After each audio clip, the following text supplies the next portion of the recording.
عن ابن عباس رضي الله عنهما قال: قال رسول الله صلى الله عليه وسلم: من لزم الاستغفار جعل الله له من كل ضيق مخرجا ومن كل هم فرجا ورزقه من حيث لا يحتسب.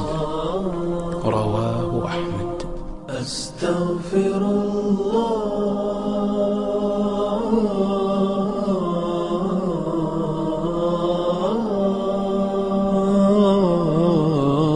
أستغفر الله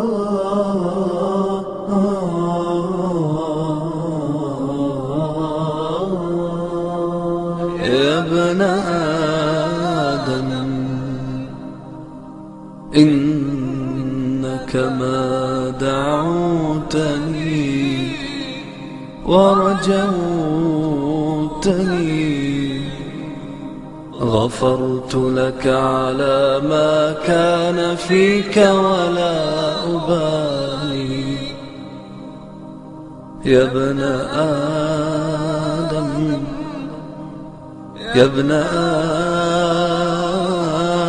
آدم لو بلغت ذنوبك عنان السماء ثم استغفرتني غفرت لك ولا أبالي. يا ابن آدم إنك لو أتيتني بقراب الأرض خطايا ثم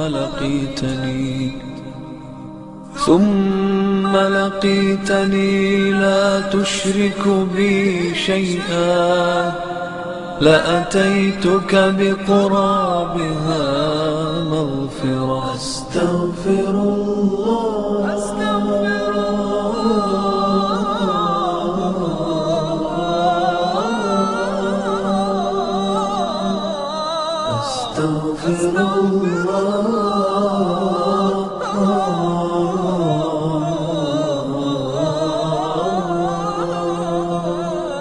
أستغفر الله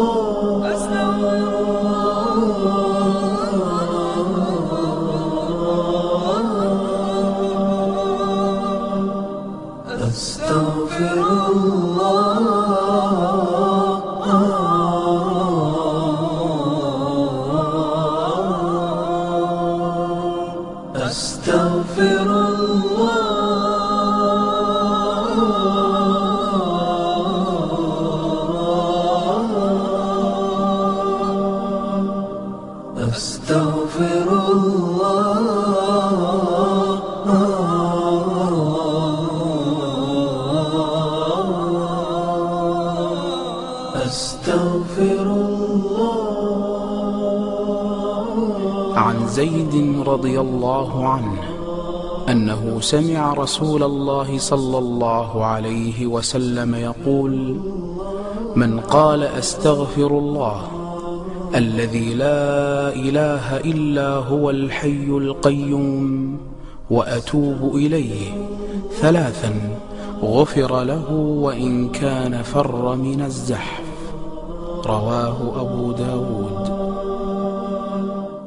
أستغفر الله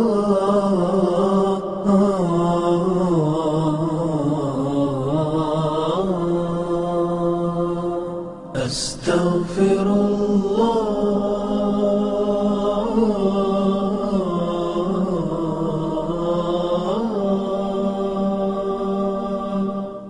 أستغفر الله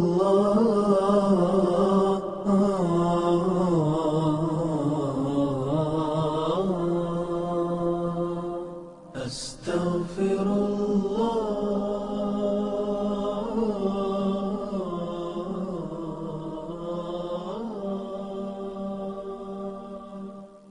أستغفر